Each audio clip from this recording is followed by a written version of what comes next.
A lot of people think that it's selfish when people unalive themselves. Everyone says that's a selfish act, right? What's actually selfish is expecting people to stay alive, knowing that the systems in place that are supposed to make people's lives better are fucking inadequate. There should be a voluntary exit button in this life. Bro, like, what are we even trying for at this point? And you mean to tell me that I gotta go through the rest of my life dealing with these people in every aspect, in every area of my life? Tell me why I would want to do that. What is the point? If my entire life is working 3 jobs just to afford a roof over my head, that is not living. Shalom. I would like to Shalom, shalom, Israel. First and foremost, I want to give all honor, glory, and praise unto YAHAWAH, BAHASHAM, YAHAWASHI, BAHASHAM, RAKWAKWADASH. Double honors to the elders and apostles of Great Millstone. Shalom to the mighty YAHAWAH, who are diligently waiting to be delivered from this final captivity, as well as a speckled bird that may look like the other nations but are actually Yasharallah. This is Brother Kawakab coming at you with another lesson. Today's lesson, I want to talk about people, and it's not even, this is not even like some self-exit hotline type shit video. All right, this is more so about what's the word, the lack of desire for wanting to continue to live in this society. And really, like, that's some very heavy words to be using, where like people are genuinely justifying. Did I accidentally just click something? People are genuinely considering / genuinely justifying self-exit. All right, now the reason why this is such an important topic is because you have to understand there is a reason for this. Okay, there's a reason that people say, I do not want to be a part of this society anymore. I do not want to keep on living. I do not want to keep on fighting. And this is something that me personally, I've been thinking about. I've been, processing that myself, where me personally, I know why I'm going through all this stuff. I know why I struggle and suffer, and let's actually get that so that you can see why I and all of us are supposed to do that. All right, let's get this. It's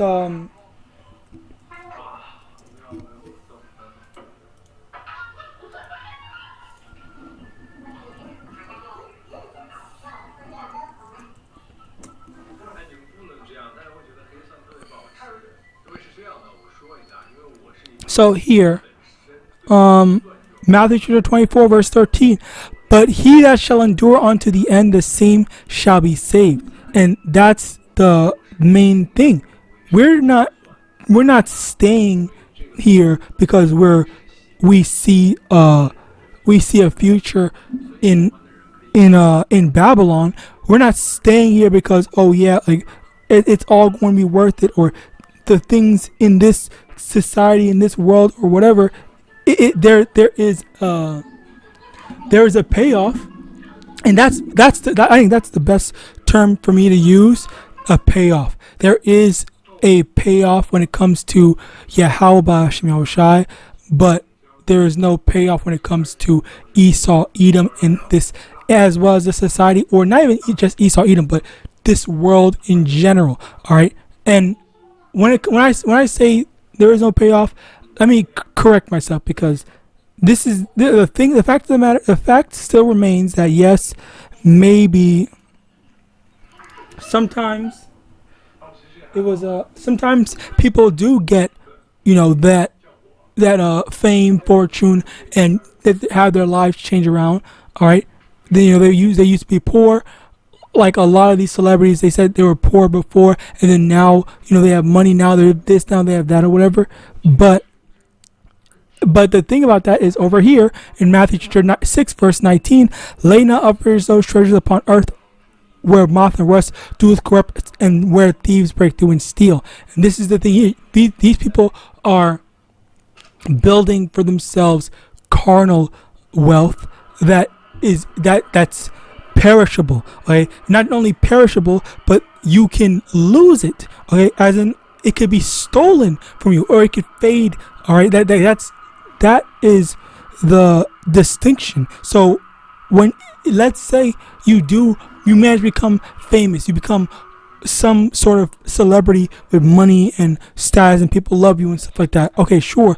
Then you have to deal with all that other stuff that apparently, and this is not me like trying to say anything or anything like that. This is literally proven fact. All right, with all the stuff that's been going on, all the stuff that we're hearing now, these celebrities have been revealing how they used to have money, they used to have a lot of money, and then they just blew it all away, and it's gone now. A lot of celebrities, they don't manage their money properly. All right. So with that in mind, it further goes to show that this society is just not for us. All right, because with YAHAWASHI, he wants us to have things that we keep. All right, that we keep, that is forever in our possession. That's how the Lord YAHAWASHI wants to bless us. He doesn't want us to say, oh, you have this candle and the candle is going to burn away and stuff like that. It's temporary. No, the Lord wants you to have something that's permanent. All right, a candle that when you use it, it never runs out. You can keep on doing it. The wax is self-regenerating, or the wax never fades away. Like that's a perfect example of how Yahweh wants to bless us. Okay, but you can't be seeking after the wealth or the wealth of this world. All right, Ezekiel 18 verse 32, for I have no pleasure in the death of him that dieth, saith the Lord Yahweh, wherefore turn yourselves and live ye. So Yahweh does not even want us to self-exit and stuff like that. He wants us to live. So with that, we also are striving for Yahweh. We're striving to, go through these hardships now. We're pushing through. We're tolerating all the evil. And actually, let me get another precept to that. And it's funny. I did not think I was in this. I thought this was going to be a short video, but call I got so many more precepts. The Lord put the Spirit on me to have more precepts. So Rock chapter 2 verse 1, my son, if thou come to serve the Lord, prepare thy soul for temptation, set thy heart aright, and constantly endure, and make not haste in time of trouble. Cleave unto him, and depart not away, that thou mayest be increased at thy last end. Whatsoever is brought upon thee, take cheerfully, and be patient when thou art changed to a low estate. And that's the thing here, where for us, we're trying our best to be patient. We're trying our best to do the right thing. All right. But we're going through hardships. And that's the thing. We're trying to be obedient to Yahweh, but at the same time, the temptation, the hardships, the evil, the wicked, the opposition that gets in our way, these are trials for us, or obstacles for us to push past for when Yahweh delivers us. But with all that I've said, something to remember is that there's a difference between working towards pleasing Yahweh and working towards carnal wealth. If you're working towards carnal wealth, even if you do all the good thing, all the right things, you still are not guaranteed, especially if you are so-called Black, Hispanic, or Native American, or more specifically, if you are an Israelite, you are more likely to fail compared to Esau, Edom, who just has everything working in his favor. All right, so for us, this is not our heaven. Let's actually get that. Micah chapter 2. Micah chapter 2, verse 10. Arise ye and depart, for this is not your rest. For it, because it is polluted, it shall destroy you, even with the sword of destruction. And that's the thing here, where this land, this kingdom, this world, this is not our rest. This is not what we're supposed to be fighting for. We're supposed to be waiting for YAHAWAH to bless us, in the kingdom, not in Babylon. All right. So as a result of that, we don't want this corrupted, polluted, evil, wicked society. All right, where evil, wicked society, where evil and wicked society, where things are bad or corrupted or polluted. All right, because the thing here is that let me think. If it was ill-gotten gains, ill-gotten.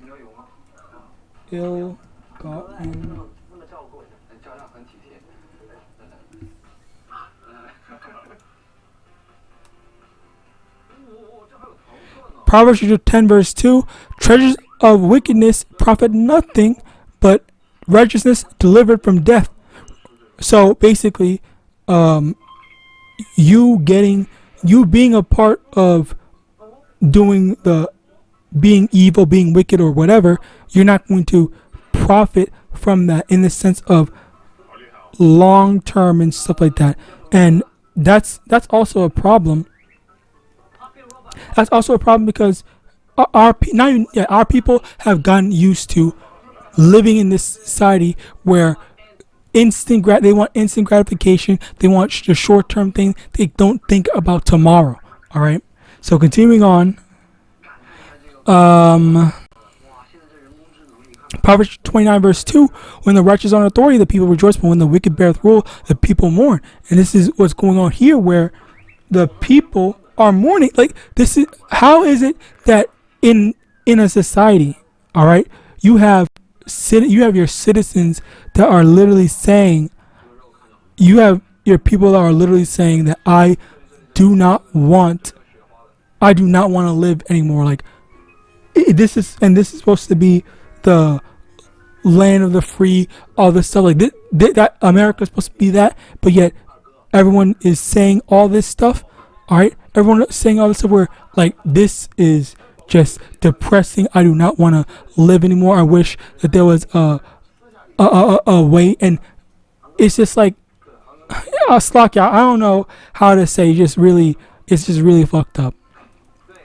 Anyway, continuing on, Revelation 21 verse 4, and Yahweh shall wipe away all tears from their eyes, and there shall be no more death, neither sorrow nor crying, neither shall there be any more pain, for the former things are passed away. Which over here, this is a perfect example of that, where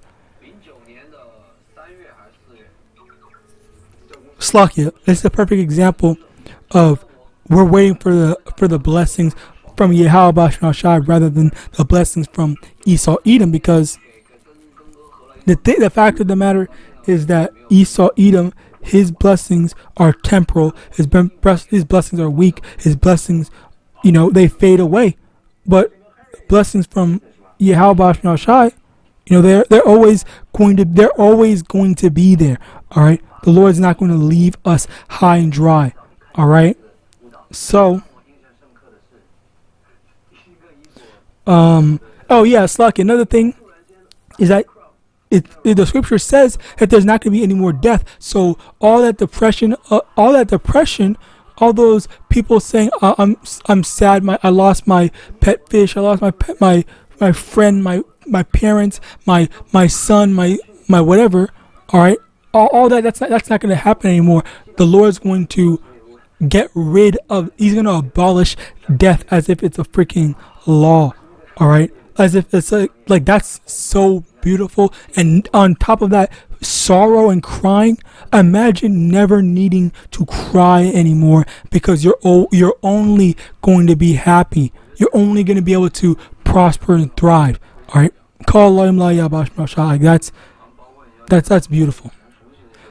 So Rock 10 verse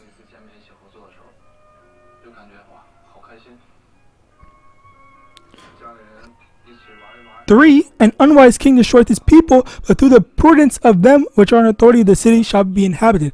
And this is the thing here where an unwise king is going to destroy his people, as in this is what we're seeing right now, where DJT, or more specifically E, or more generally Esau Edom, he's putting out all these policies to destroy the people, make sure that